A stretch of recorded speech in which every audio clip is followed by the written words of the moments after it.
Imagine the leader of the free world, standing on the White House lawn, faced with a simple question: how much richer are you now since taking office? The question seems reasonable, but the reaction? Anything but. What unfolded between President Donald Trump and an Australian journalist was more than just a media scuffle. It became a glimpse into how power, accountability, and diplomacy can collide in real time. On a recent Wednesday, as Trump was preparing to depart for the UK, John Lyons, the America's editor for ABC in Australia, asked him a question that touched a nerve: how much wealthier have you become since returning to the Oval Office in January? For Trump, a man often described as the wealthiest president in American history, it was not an unfamiliar line of inquiry. His response began calmly enough. He said he wasn't sure, noting that most of his business ventures had been handled before he returned to office. He explained that his children now run the Trump Organization, and reminded the press that he has spent a lifetime building buildings and running businesses. But the calm didn't last. Trump's tone shifted sharply. He turned toward Lyons and accused him of hurting Australia with the question. He went further, warning that he would raise the matter with Anthony Albanese, the Australian Prime Minister, who was due to meet him soon. "You know your leader is coming over to see me very soon. I'm going to tell him about you."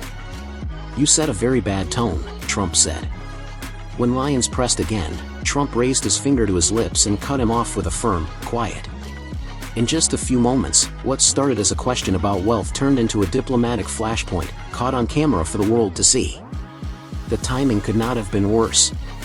The US and Australia were already navigating a set of sensitive issues that had put stress on their relationship. Washington had launched a review of the massive $176 billion AUKUS submarine deal, the trilateral pact between the US, UK, and Australia. The United States had also imposed a 10% tariff on Australian exports, which Canberra openly criticized as not the act of a friend. On top of that, there was growing pressure from Washington for Australia to increase its defense spending to 3.5% of GDP, a demand that many in Australia saw as both difficult and intrusive. Against this backdrop, Trump's heated words to an Australian journalist carried more weight than a simple press room spat. This moment wasn't just about one reporter and one president. It became a case study in how leaders engage with media and how those exchanges can reverberate across borders. Journalists are expected to ask difficult questions, and Lyons later defended it as both normal and legitimate, based on factual concerns about the president's wealth and transparency. But Trump's response framed it as something bigger, a hostile act that could damage relations between countries.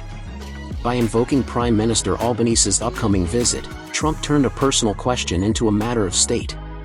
For observers, it raised unsettling questions. Was this about protecting his privacy? Was it an overreaction to press scrutiny? Or was it a deliberate show of force meant to remind allies and critics alike that he does not tolerate challenges? Public perception plays a critical role here. For Trump supporters, this exchange may read as strength, a refusal to be bullied by hostile media. For his critics, it looks like an attack on press freedom and transparency. And for Australians watching, hearing their Prime Minister's name invoked as leverage in a dispute between a journalist and a foreign leader is not a common occurrence. It raises the stakes of what would otherwise be a routine, if uncomfortable, media moment. The implications ripple outward. For U.S. Australia relations, it adds a layer of distrust at a time when cooperation on security and trade is already under strain. For Trump's political image, it reinforces an established pattern, his readiness to confront and sometimes humiliate reporters, especially on questions about money, integrity, or personal conduct. For the global media, it sharpens the debate over accountability. How far can journalists go when questioning world leaders? And what happens when those leaders see questioning as provocation rather than oversight? These questions aren't theoretical. They shape policy, alliances, and the way ordinary citizens view democracy. Should a leader's wealth be a private matter, even when in public office? Or is full transparency part of the job? Was the reporter stepping out of line, or was this a textbook example of a journalist doing his duty? And when a leader threatens to raise a question with another head of government, is that crossing a diplomatic line, or is it simply the blunt reality of politics at the highest level? At the heart of it all lies a simple but profound truth: questions have consequences. A question about wealth triggered a warning that touched on trade, defense, and diplomacy. It became a reminder that in a world where every gesture is broadcast, the line between personal irritation and international strain is thinner than ever. Donald Trump's sharp rebuke to an Australian reporter will be remembered not just as a tense exchange on the White House lawn, but as a reflection of the era we live in, one where the power of words, the weight of accountability, and the fragility of alliances are all on display. In moments like these, we see how leadership is tested, how journalism holds its ground, and how nations measure the cost of every public word. Thanks for watching.